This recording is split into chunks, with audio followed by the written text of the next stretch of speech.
بسم الله الرحمن الرحيم. السلام عليكم ورحمة الله وبركاته. கியாமத் நாளை நோக்கி குழு வழங்கும் கிராத் ஓதுதலின் தமிழாக்கம் கேட்டு பயனடைவீர். بسم الله الرحمن الرحيم.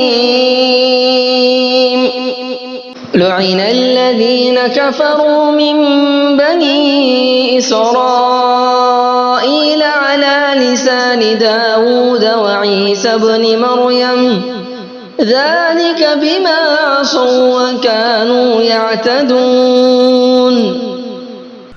அளவற்ற அருளாளனும் நிகரற்ற அன்புடையோனுமாகிய அல்லாஹ்வின் திருப்பெயரால் துவங்குகின்றேன். இஸ்ராயேலின் சந்ததிகளிலிருந்து காஃபிராகிவிட்டவர்கள் தாவூத், மரியமின் குமாரர் ஈசா ஆகிய இவர்களின் நாவால் சபிக்கப்பட்டுள்ளனர்.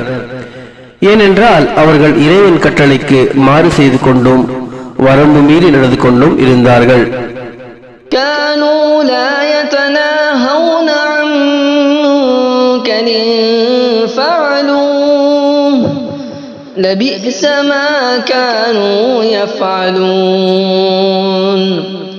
இன்னும் தாம் செய்து கொண்டிருந்த தீய காரியங்களை விட்டு ஒருவரையொருவர் தடுப்போராகவும் அவர்கள் இருக்கவில்லை. அவர்கள் செய்து கொண்டிருந்தவையெல்லாம் நிச்சயமாக மிகவும் தீயவையாகும்.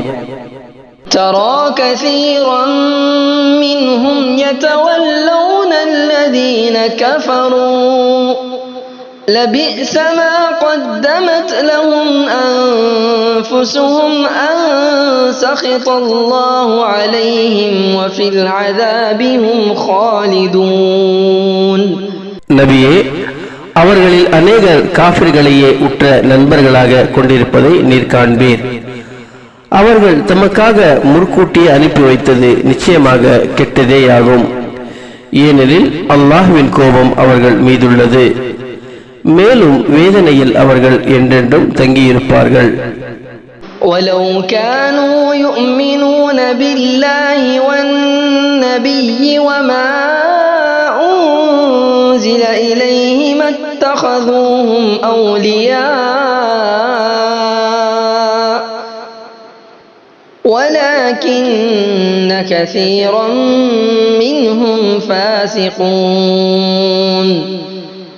அவர்கள் அல்லாஹ்வின் மீதும் நபியின் மீதும் அவர் மீது இறக்கப்பட்ட வேதத்தின் மீதும் நம்பிக்கை கொண்டிருந்தார்களானால் அவர்கள் காஃபிர்களை தங்களின் உற்ற நண்பர்களாக ஆக்கிக் கொண்டிருக்க மாட்டார்கள்.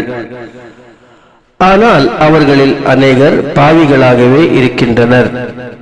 لَتَجِدَنَّ أَشَدَّ النَّاسِ عَدَاوَةً لِلَّذِينَ آمَنُوا الْيَهُودَ وَالَّذِينَ أَشْرَكُوا وَلَتَجِدَنَّ أَقْرَبَهُم مَّوَدَّةً لِّلَّذِينَ آمَنُوا الَّذِينَ قَالُوا إِنَّا نَصَارَىٰ ذَلِكَ بِأَنَّ مِنْهُمْ قِسِّيسِينَ وَرُهْبَانًا